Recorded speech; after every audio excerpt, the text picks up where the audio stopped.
3.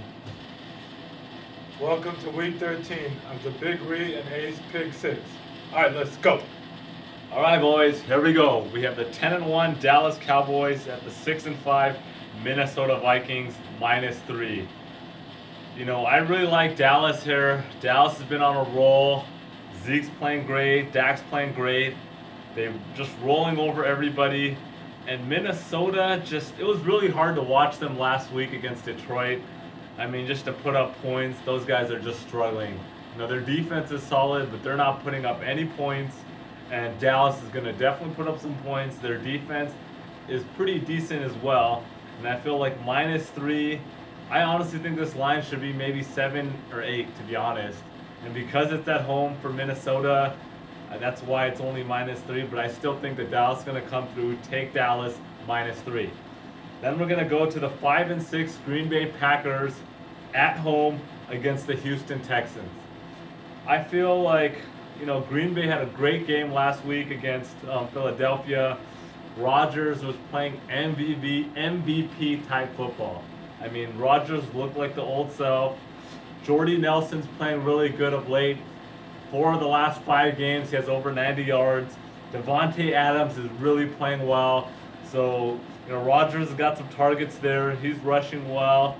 Texans, now what can I say about the Texans? You know, they've had a lot of small victories, but they've had a lot of big losses. And really, at the end of the day, they paid a lot to Osweiler, and he just sucks. I mean, Brock Osweiler sucks. If you look at his stats, that guy is playing horrible. I'm sure Texans already had buyer's remorse on that. And at 6.5, I feel like Green Bay is going to cover that, even though it's at the Texans. No, they're at home. Green Bay's at home. 6.5, take Green Bay. 6.5, you're going to thank me. And then we're going to go to New Orleans at home versus Detroit. Really, New Orleans is playing well. They had a huge monster win against the Rams, put up 49 points against them. And even though they're 5-6, they're really not that bad of a team. You know, out of the 5 out of their 6 losses are for a combined 15 points. So they're staying in games and they're just barely losing. And, you know, they put up points. They got 6 games where they put up over 30. 4 games they put up over 20. And so they're going to put up points. And Detroit, once again, Detroit 7-4. Yes, they're 7-4. But they got 2 wins against winning teams out of those 7 victories. And they have an average margin of victory of 3 points. I'm not sold on Detroit. I feel like they're a fluke. And New Orleans, -5.5 at home. That's my lock of the week. I'm guaranteeing that game. Take your money on that game, New Orleans. Reed, let's go. Alright, first game I got is San Francisco at Chicago. I'm taking the 49ers here because Colin Kaepernick is playing really good, and Chicago, I just don't trust Matt Barkley. I do know he had a big game last week.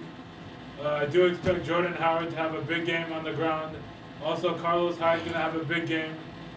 But I think the 49ers are just due for a win here. They haven't had a win since week 1 versus the Rams. Take the 49ers +1. Next game is we got Denver at Jacksonville.